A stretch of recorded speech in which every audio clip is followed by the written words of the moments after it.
so strange. Am I in a house? Wait. What's this? Appears like it's some sort of video recording technology. And a computer as well. Perhaps if I were to study the contents of this computer, I'd be able to better understand the creatures of this planet. I believe that this data on the computer represents some sort of competition. A punk competition, perhaps? And the topic was RayPunk. Some sort of farce on the wonder and beauty of what space travel truly is. But a celebration nonetheless. These humanoids certainly are strange. Now, according to my studies and analysis of the submissions, it seemed like they were required to submit some kind of movie poster or book cover. I'd like to evaluate the submissions based on the following criteria. First of all, I'd like to look at whether they capture the true sense of excitement and adventure that is what makes space travel so wonderful for me and my crew. Next, of course, it is important that they use color to represent the beauty of space. Now, let's take a look at the entries that I have discovered. Firstly, it appears that one entry was Living Planet by Nias Jaman.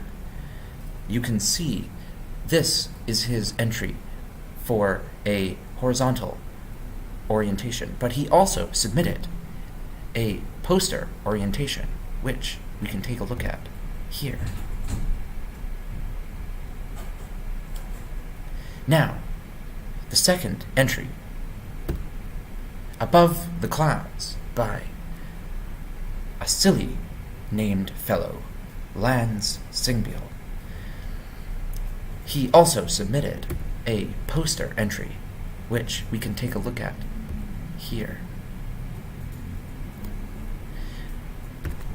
Here are the two entries that we have to compare.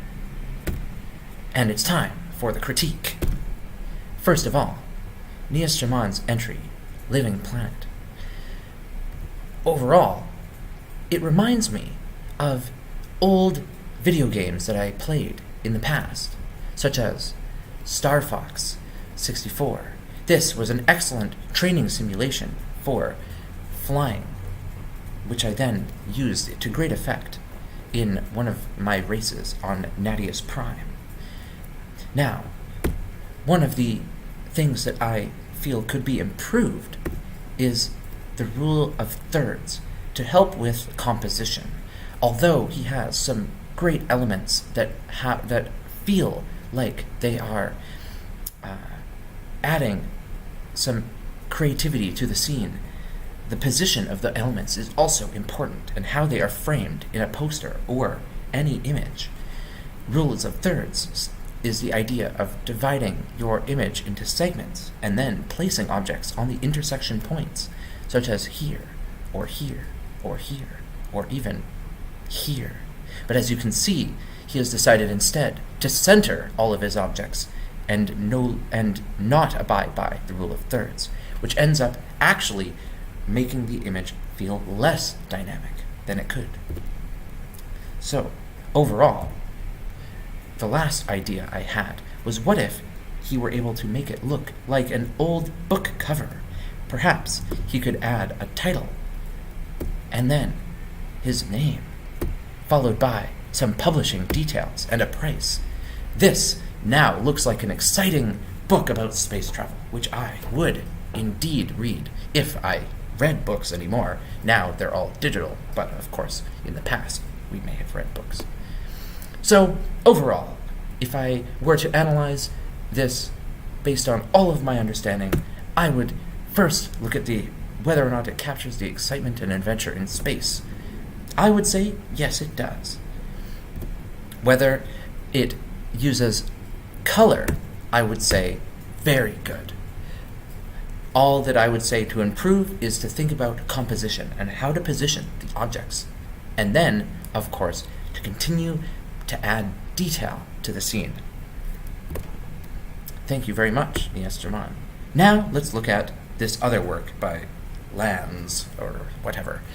So, this composition, I seem to have done some research, and it looks like it was inspired by the work of Eric Geist, who created 3D objects based on common everyday household items.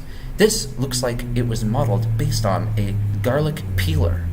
And if we look at Eric Geist's work, you can see that he has created a variety of different, very interesting artwork, including erasers that are then turned into space shuttles, as well as other ships that you can see. To check out his work, I will include a link. However, I don't think that this work really fully captures the detail that Eric Geist has in his. So although it was a good effort, could have been much more time spent. The planets do look quite nice, and there's some nice detail there. So, how would I give a score for this? In terms of capturing a sense of adventure, yes, I like the idea of the ships rising out of the clouds. However, in terms of use of color, I don't think the colors really fit the green and red, although they are strong colors. Perhaps more detail could be added to the ship to really help make it feel realistic. The color kind of falls flat and is not consistent throughout the image, where the planets have lots of detail, the ships do not. But this is just my opinion. I would like to submit both of these to our research team and see what they think about the work. So, scientists, please post comments and discuss what you think is your favorite artwork. And you can vote in the little I button in the top right corner. I think I've learned enough. I need to report back.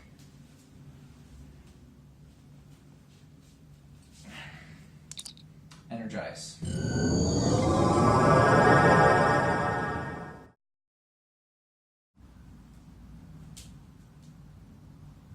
Oh, did I leave the camera on? Well, I guess that's our show. Thanks for watching. And don't forget to subscribe. Don't forget to press that bell for notifications. If you want to check out what we're doing and you like what we're doing, let me know. In terms of what's coming up, if you haven't checked out the next challenge, Cyberpunk, you should check that out. And if you missed the steampunk review, you can check that out here. Now, you might have noticed that Omer and I did a little competition inside the competition. Oh. And I'd like to know in the comments which of the special effects techniques you liked better. So post that in the comments below. Anyway, thanks for watching, and have a blenderful day.